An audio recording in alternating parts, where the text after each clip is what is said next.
This is my Monday Night Raw review, and I'm just happy that AJ Styles got the retirement that he deserved.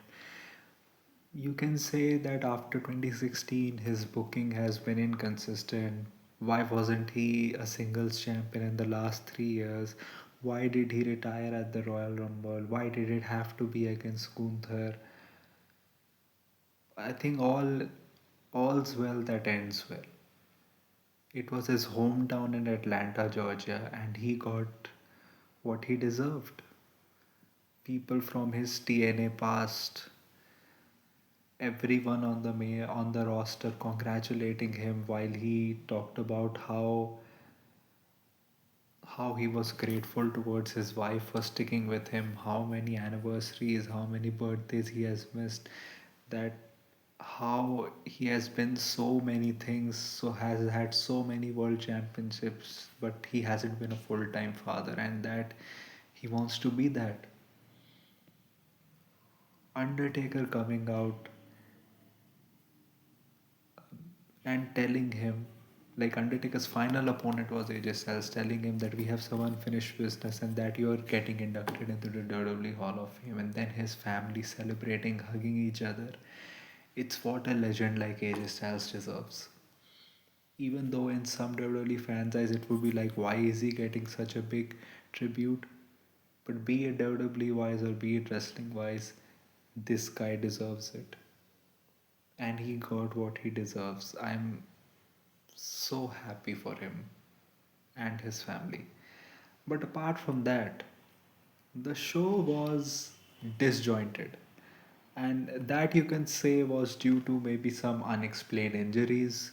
Maybe they were like, how much time should we give to the AJ Styles final segment? Because many people were thinking, because it was at so late, people were thinking that how much time is this segment even gonna get? But even apart from that, I think okay, Brock Lesnar returned, and Paul Heyman wants like a WrestleMania challenge. Who's gonna answer him? And from March 16th, he's gonna come back on March 16th. He's gonna stay from March 16th till WrestleMania. So we're gonna get a full month of Brock Lesnar. And this is what WWE has to do when ticket sales are declining, even after the prices have gone down. Also, Roman Reigns is returning next week. You're getting Dominic versus Penta for the IC title next week. You're getting Dragon Lee versus Gunther next week. Talking about that, Dragon Lee attacked Gunther after Gunther was saying that why are you celebrating people like AJ Styles who are losers and everything. So yeah, Dragon Lee got something for just for him to be crushed next week. But I'm glad to see they have booked Dragon Lee well in this feud. He has looked strong. He has looked as someone who matters. So you're getting that next week also.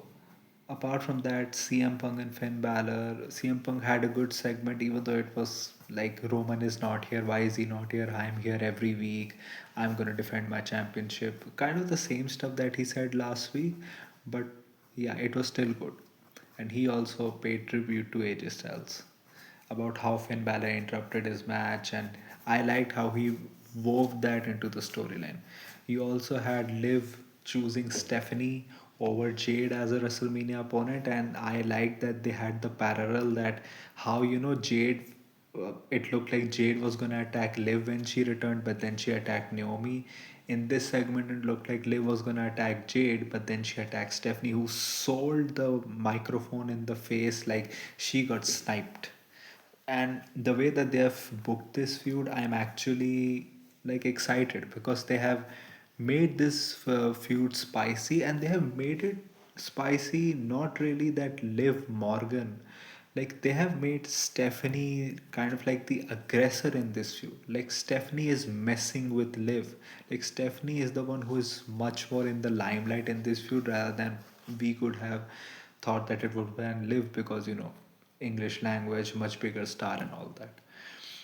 Then also, uh, you had Jey Uso qualifying for the Chamber, even though it was supposed to be Bronson Reed, but he has a bicep tear, which Michael Cole confirmed later in the show, and it was due to him just diving to break up a pin.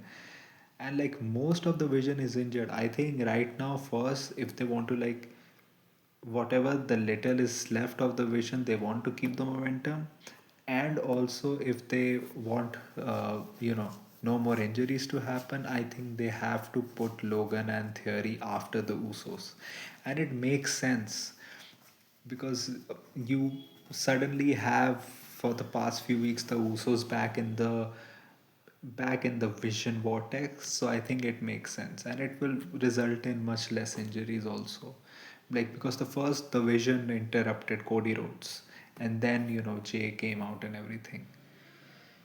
But this also is like what happens with LA Knight then? Because I think what it looked like on TV was maybe like a multi man tag match at Mania against the Vision, or like a singles match with Bronson Reed. Because the way that they are building up Bronson Reed for the past few weeks, giving him wins, and then get, getting him up toe to toe against LA Knight, it kind of felt like maybe like a no holds barred match between them. So you need to figure out that too. Who is LA going to face at WrestleMania now? Because these guys are injured. You also had Javon Evans versus Kofi Kingston. Offset came out with Javon Evans and he threw Grayson Waller. And Javon Evans is awesome. And I think he actually got more because there was a famous rapper with him. I'm happy for him and I'm waiting to see what he does at the Elimination Chamber as well. You had Raquel qualifying for the chamber. One spot in that match, like Io almost bossed a moonsault, but she got saved. You had Io and Kyrie working together in the match, but in the end, Raquel got the pin over Kyrie. So you have no Charlexa, you have no Rio in the chamber. So it kind of looks like the winner is obvious, Tiffany. And if you look at both the men's and women's chamber, the winner kind of looks obvious, but it kind of feels like if they have those obvious winners, they have to do something so that there is more spice, because we have already seen those matches and you need either to make it a multi-way or make it interesting in some way, because I think now that Tiffany may win the Elimination Chamber because she was the final two, and honestly I think Bianca just got her finger in like her finger surgery, so she's not going to be there. But they need to do something more. I don't want to say Jade versus Tiffany again. Like, I don't think that's very appealing. And then Cody versus Drew, but I think they have added another layer that Drew, like a complete idiot, is attacking every elimination chamber who is in the elimination chamber. So maybe Randy gets added, but even then, I think Cody is gonna win. It's just that what is going to happen after the match, like how is he going to win, is what matters. Like it's going to be a multi-man match at Mania, and yeah, like we have to see what happens with that. Natalia also knocked out Maxine and won her match against her. So yeah, I'm glad that they're giving her an edge. But unless this leads to like a title win and a good enough length and a good enough title reign of any title, it won't matter in the end. So I want to know what the direction is, because it feels like right now the direction is Becky and AJ at Mania, because you're gonna have Becky and AJ at the Chamber, and then Becky and AJ at Mania. So either if maybe they can make this a multi-woman match also, maybe add Maxine and Natalia there. But maybe this leads to Natalia winning the Andrej. What is the women's classic battle royal? Does that happen? Does that even happen anymore? I don't remember. So yeah, they have to look at it. We had a lot of rappers and actors also because it's Atlanta, so they showed up. So yeah, we kind of need to see what happens with that. Let's see. But they have to change a lot for the Elimination Chamber because Bronson Reed was supposed to be there. Now you have Jey Uso. So let's see what happens. So what do you think about the show? What do you think about my review? Tell me in the comment section. If you like this type of content, like this video, share and subscribe. If you don't, then share with those who do. My social media accounts, which are my Twitter/X account and my Instagram account, links are in the description. So go follow me on that. My UPI ID link, which is shabboy@okicici, is also in the description. So go donate any amount of money which you can, which can help me make YouTube a permanent career option. So that was it for me for today. So thank you. Goodbye. Alvida.